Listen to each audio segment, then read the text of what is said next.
Hey everyone. This video is like a mini review of some of what we've learned so far, and specifically going to answer some questions y'all have been asking in weeks 1, 2, and 3 of English 102. So first off, some syllabus questions. A lot of your syllabus questions I answered individually, or you've had them answered through just what we're learning in the course. But I'll try to address some that maybe I think still might be coming up. So, will there be guidance on research deliverables? Will you show us how to do surveys and interviews? Yes and yes. So by next week, I'm going to be able to show you a little bit more about the scope of our project. And you're going to start your first deliverable, and that's really exciting. And I'm going to take you through it step by step so that when you are at week 10, if you've gone through each module and done the assignments on time, you'll have every piece of your paper written or drafted already. So yes, and I'm definitely gonna show you how to do surveys and interviews for your empirical research. Will we only use APA? Yes. For our paper, you're only going to learn APA citation. But listen, if you can learn one citation style, you can learn them all. What I want you to take away from this course is like, okay, I learned how to use APA. I learned where to find the information about APA, and I can do that now for MLA or any other citation style that I need to use. How will the research project work? Again, more coming on this next week, but you're going to complete your deliverables one by one, step by step, and more info on the project is coming soon. I'm not trying to hide it. I'm working on like a presentation of the project for you so that it makes sense. But I also don't want to pile on too much info at one time. So I'm trying to go slow with some of this, just like beginning information to get us ready to do the project. And I don't want you to worry too much because we're going to go week by week and step by step. What is the presentation? Almost everyone asked this, or many people did. So the presentation is going to be week 11 after you complete your paper. It's not a live presentation.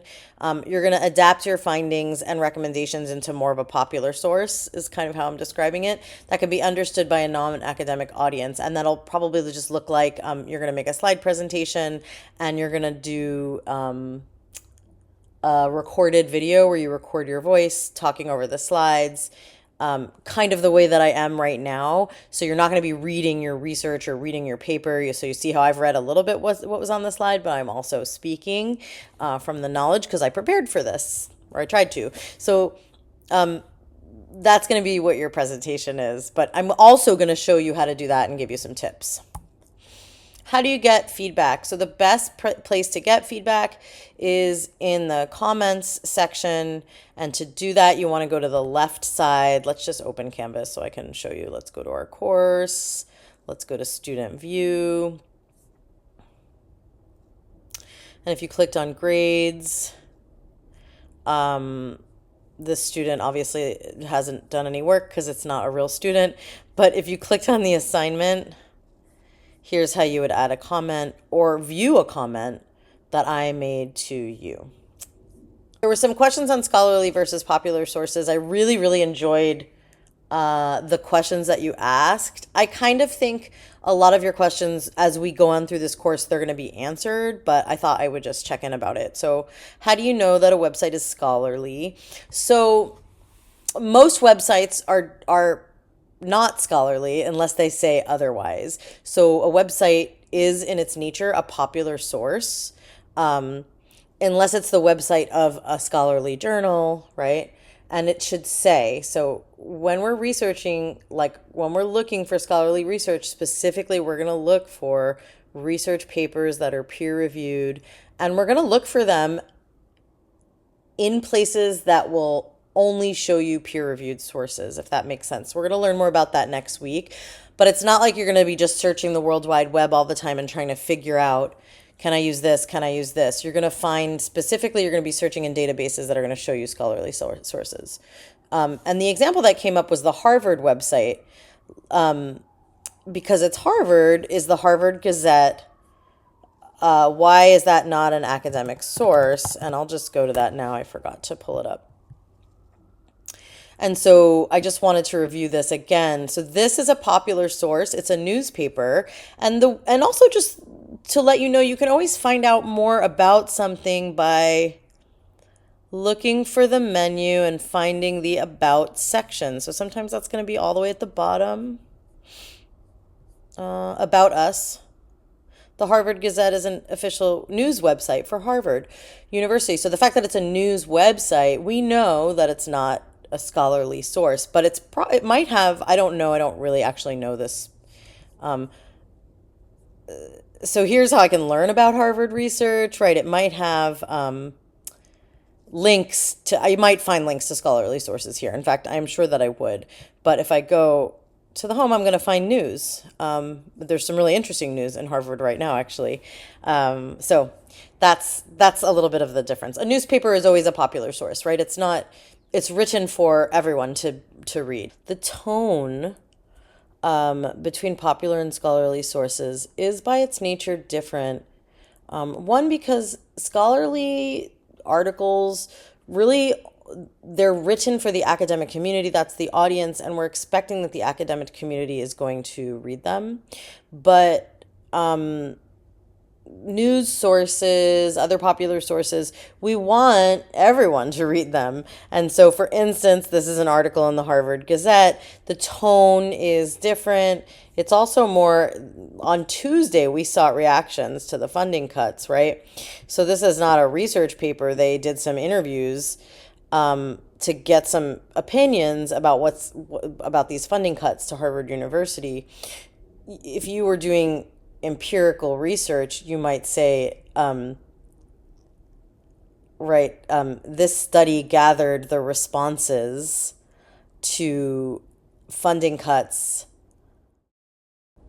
This study gathered responses to funding cuts from 25 Harvard students. In particular, I wanted to learn if funding cuts impacted student choices about their future educational pursuits.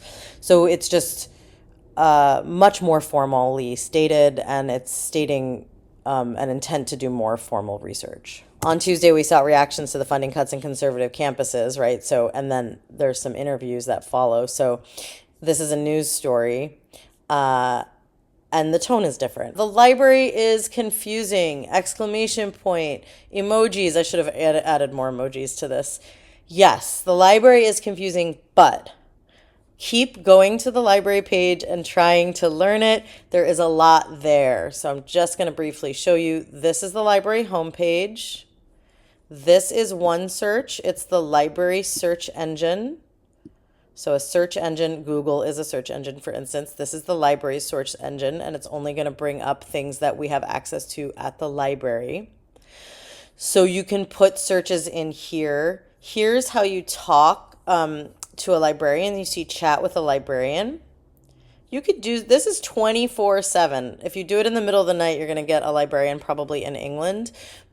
For real, there's always librarians on call, but if you can talk to a Highline librarian like during the day, during Highline librarian hours. You can also email librarians. You can walk in and ask them questions. So if you're confused or want to know more, you can always just go there and ask them questions. But you can put your keywords or search terms in here to find things. So I want to learn about Running Start programs, for instance. I'm going to have a video that's going to show you a lot more about this next week, but that's where I start to do my searches. And this sidebar here is telling me the kinds of things I might find. Do I want something available online, peer-reviewed, newspaper articles, books, movies, right? All kinds of things. So this is how you limit your search. You can even put the dates in. I might not want to read about Running Start in 1961, right? I might want really a more refined dates. I really might want something between 2018 and now, right? So I might not want books, right? We often, so if you change your filters, make sure you hit apply. We're going to be reading books in this course. So lots of stuff is coming up here that I don't need. But I'm going to show you a little bit more about that next week. I just want you to know that that's like the most basic way to use a library, the Highline Library. You can ask a librarian. Just show you one more thing. If I go to the main page and I go to research, databases, these are all the databases we have access to and what they are. And these are, you're going to be only finding, well, you can find lots of different things here, but some of them are going to only give you peer reviewed and scholarly articles. But how can I really know if a source is reliable? I think this question underscores our general anxiety right now that has come up in the last several years around the idea of fake news and the proliferation of social media where there is so much information, and understanding that like it can't, it's not all true, it can't all be true. And it is hard for us, the general public, to understand and know what's true all the time.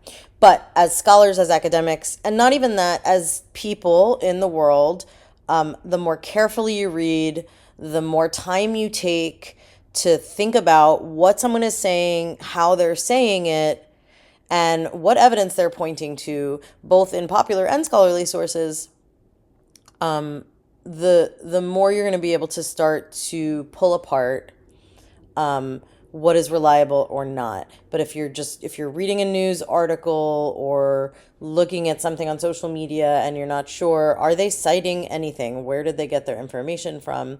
And then look at what they're citing, and do you think what they're citing is reliable? Did the person who did that study or wrote that research paper, are they an expert in their field?